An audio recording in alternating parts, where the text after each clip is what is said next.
Allah tidak pernah tinggalkan Anda. Mungkin ini ujian untuk membuat Anda lebih hebat lagi di masa depan. Kalau Anda tidak tahan bantingan yang sekarang, bagaimana Anda bisa mengatasi pelintiran yang akan datang?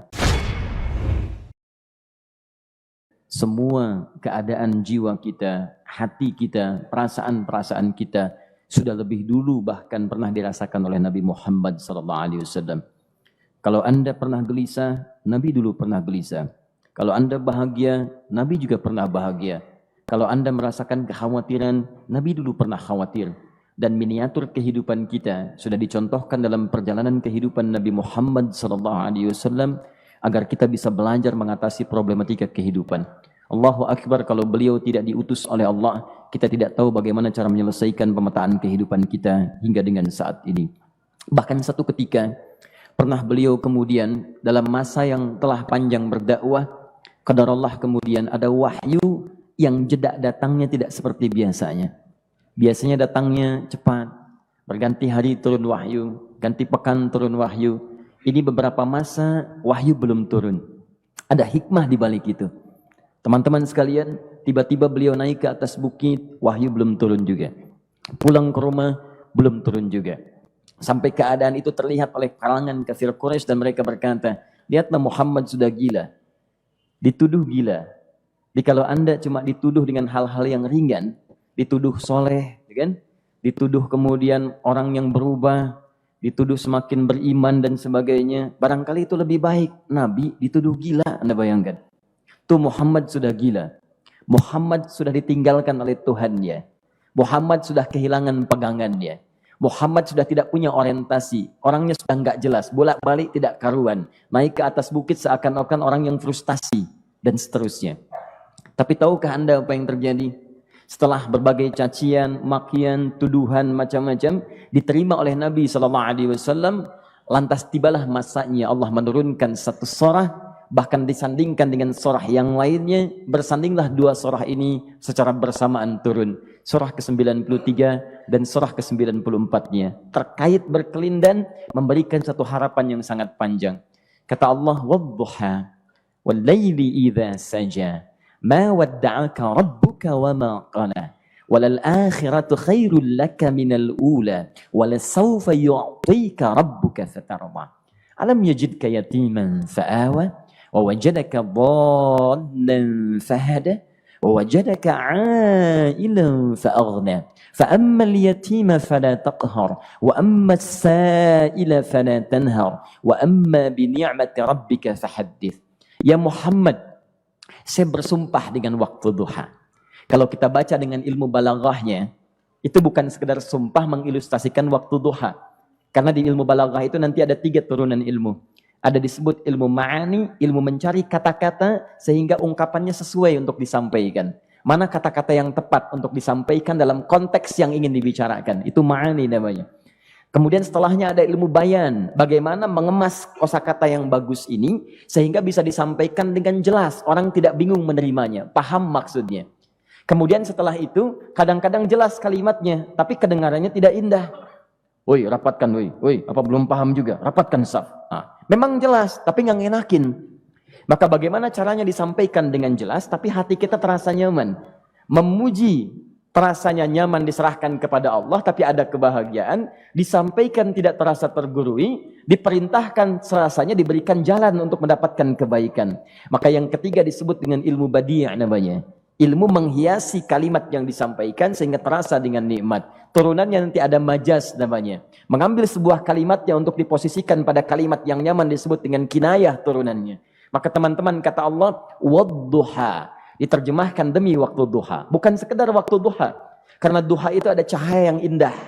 Dirasakannya enak. Antum keluar waktu duha kan enak tuh. Berjemur. Kata orang Sunda moyan gitu kan. Datang. Bahkan sampai dianalisis ada vitamin D-nya bisa terasakan. Ya, kemudian setelah itu ada kenikmatan enak suasananya. Seakan-akan dunia milik sendiri. Yang lain numpang. Wah, nyaman keluar itu. Baik, jadi wadduha itu ingin bersumpah mengilustrasikan waktu kenyamanan yang pernah dilalui. Kalau dalam bahasa tafsir yang luasnya, saya bersumpah Muhammad, demi segala kenikmatan yang pernah engkau rasakan dalam hidupmu, seperti engkau merasakan cahaya duha itu. Engkau pernah senang, saya bersumpah dengan kesenanganmu. Engkau pernah tenang, saya bersumpah dengan ketenanganmu. Engkau pernah nyaman, saya bersumpah dengan kenyamanan yang pernah engkau rasakan. Wal-laili idza saja. Dan aku pun bersumpah demi gelapnya malam. Demikian terjemahannya. Bukan sekedar gelapnya malam. Saja itu sesuatu yang pekat. Ya, ini belakang kelihatan agak gelap nih. Untuk memberikan proyek. Kesini aja Pak, saya cuma ngasih contoh. Ini contoh. Saya bukan mengeluh, bukan. Ingin memberi contoh. Ya, contoh pada ilustrasi yang mau saya sampaikan. Nggak apa-apa, biarkan saja. Saya mau contoh kasih kata saja. Ya, ini belakang agak gelap untuk memproyeksikan cahaya ke sini. Tapi yang mau saya sampaikan, kalau gelapnya begitu pekat, semua cahaya ini nggak ada. Cahaya nggak ada nih. Sama sekali tidak kelihatan. Saya mau tanya pada Anda, beraktivitasnya mudah atau sulit? Mudah nggak menemukan sendal Anda di luar? Belum tentu. Menemukan jalan keluar pun belum tentu mudah. Anda mesti meraba-raba jalan. Anda mesti kemudian melihat sesuatu dengan pandangan mata hati Anda. Raba, dan sebagainya. Sampai menemukan jalan itu pun belum tentu benar. Itulah yang disebut dengan gelapnya malam saja pekat. Kadang-kadang ada orang yang menghadapi satu kesulitan yang pekat. Suasananya siang. Cuman karena masalahnya begitu pekat seakan-akan membuat diri dia gelap. Jalan susah, limbung gitu. Kenapa gelap ya? Padahal terang. Karena masalah menggelimuti dirinya seakan-akan dia diselimuti masalah yang gelap. Bimbang dia. Makan gak enak, minum gak nyaman, dan seterusnya. Ya biasanya makan ayam tenang, ini dikasih yang lebih enak juga rasanya pahit. Gak enak zamannya. Maka kalau kita ilustrasikan dalam suasana tadi Muhammad, saya bersumpah, engkau pernah hidup nyaman, ataupun engkau mengalami masalah yang sangat pekat dalam kehidupan. Engkau alami sesuatu yang dahsyat. Sampai engkau bingung, bimbang, pekat. Mereka menuduhmu dengan macam-macam. Ma wadda'aka rabbuka wa ma qala. Saya pastikan kepadamu. Dalam keadaan nyamanmu seperti dulu. Ataupun engkau bimbang seperti sekarang. Tuhanmu tidak akan pernah meninggalkanmu. Ataupun menuduhmu gila. Orang-orang yang dekat dengan Allah subhanahu wa ta'ala. Maka Allah akan menjaganya. Baik dalam keadaan yang tenang dan nyaman. Ataupun dalam kesulitan yang luar biasa. Walal akhiratu khairul laka minal ula. Nanti saya akan tunjukkan kepadamu. Jika kamu telah tabah dan sabar menerima cacian mereka. Menerima tuduhan mereka. Nggak apa-apa, ini kan muqaddimah. Masa kamu masih panjang. Kamu masih panjang dalam berdakwah. Kehidupan kamu masih panjang membawa tugas dan misi. Kalau kamu belum bersabar pada yang sekarang, bagaimana dengan yang di masa depan? Tapi saya pastikan kepadamu, jangankan yang seperti ini, masalah pekat yang paling hebat pun kamu akan hadapi, yang membuat kamu sedemikian sulit lebih daripada ini, yakinkan pada jiwamu, aku tidak akan pernah meninggalkanmu. Ini prinsip dalam kehidupan kita. Jika Anda menggantungkan hidup kepada Allah, Anda bersandar dengan baik kepada Allah, maka ayat ini akan mengatakan teman-teman sekalian, Allah tidak akan pernah meninggalkan Anda dalam setiap kehidupan Anda. Nanti, sekarang perjuangan. Kata Allah, walal akhiratu khairul laka minal ula. Nanti saat kamu tiba di akhirat, saya akan tunjukkan kepadamu ada yang lebih hebat yang tidak pernah engkau rasakan sebelumnya saat di bumi. Tidak akan ada lagi kesulitan yang kamu hadapi. Tidak akan ada lagi cacian yang kamu kemudian hadapi. Tidak ada lagi kemudian tuduhan yang kemudian kamu rasakan. Aku akan berikan apapun yang kamu inginkan sampai kamu puas. Wala sawfa yu'tika rabbuka fatardah. Nanti kamu pengen apapun, aku berikan. Kalau saufa masih ada jeda, ya. Kalau bahasanya wa yu'tika mungkin seketika. Tapi ketika mengatakan saufa, artinya bukan saat ini Muhammad. Sekarang pun aku berikan, tapi nanti yang di akhirat aku berikan sampai kamu merasa puas. Ayo minta apa saja. Hadir, hadir, hadir, hadir. Tapi yang paling indah, kalau kamu tidak percaya, alam yajidka yatiman fa'awa. Cobalah ingat, kalau sekarang sedang susah, coba ingat dulu. Bukankah saat kamu yatim, aku yang merawat sampai kamu tidak merasakan kegelisahan itu? Lahir bapak tidak ada, aku cukupkan dengan kakek. Kakek meninggal, aku hadirkan ibu dan paman hadir di sekitaranmu. Ibu meninggal, ada kakek. Kakek meninggal, ada paman. Dan Khadijah hadir di sekitaranmu. Bukankah aku rawat pada saat itu? Wajadaka dhallan fahada. Kamu sedang bingung, sedang susah. Bukankah sering aku berikan petunjuk kepadamu? Wajadaka ailan fa'aghna. Kamu merasakan kesulitan, lahir dalam keadaan yatim, tidak ada pendukung, maka aku jadikan kaya. Bukankah saat kamu menikah dengan Khadijah, aku tambahkan lagi pendukung untuk misi dakwahmu? Ini pesan dalam Al-Quran. Kalau Anda sedang merasa susah, kalau ingin menenangkan diri, ingat-ingat yang baik-baik yang dulu.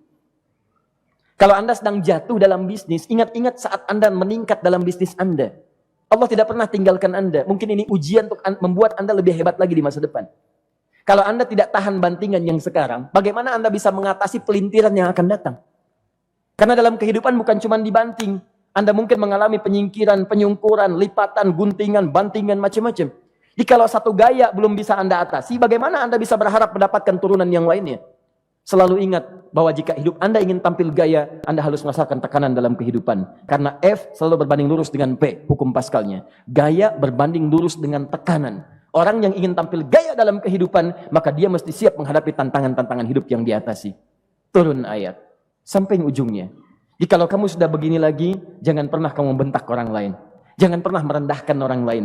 Karena Allah pun menjaga setiap hamba sepanjang ia mendekat kepadamu. Setelah itulah turun kemudian surah Al-Insyirah. Alam nashrah lakas sadra. Antum kenal Nabi Musa? Baik. Tapi agak lumayan lah. Tadi saya di Soreang kenal Fir'aun. Di sini Musa. Baik, alhamdulillah. Perhatikan ya, dahsyatnya pemberian Allah kepada Nabi Muhammad SAW. Nabi Musa alaihi salam. Dan sering kali kita bacakan untuk memohon kepada Allah. Rabbi syrahli sadri. Perhatikan baik-baik. Ini keunggulan Nabi Muhammad SAW dibanding Nabi Musa alaihissalam. Dua-duanya Nabi, Rasul, tapi masing-masing punya keistimewaan. Musa, Nabi, berdakwah, memohon kepada Allah kelapangan hati. Rabbi syrahli sadri. Ya Allah, tolong lapangkan hatiku nih. Kenapa mesti lapang? Karena pasti Musa merasakan nih. Saya tahu betul karakter Fir'aun. Belum apa-apa sudah memaki.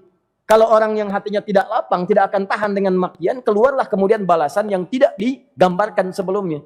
Fir'aun itu kasar. Kasarnya bukan sekedar kasar, bahkan saking kasarnya bisa berujung pada eksekusi kematian. Saya contohkan tadi di sore yang ini, saya nggak suka dengan rambutnya nih, kata Fir'aun. Bukan nyuruh nyukur mas, tolong pisahkan kepala dari badannya. Gitu gayanya tuh, Fir'aun.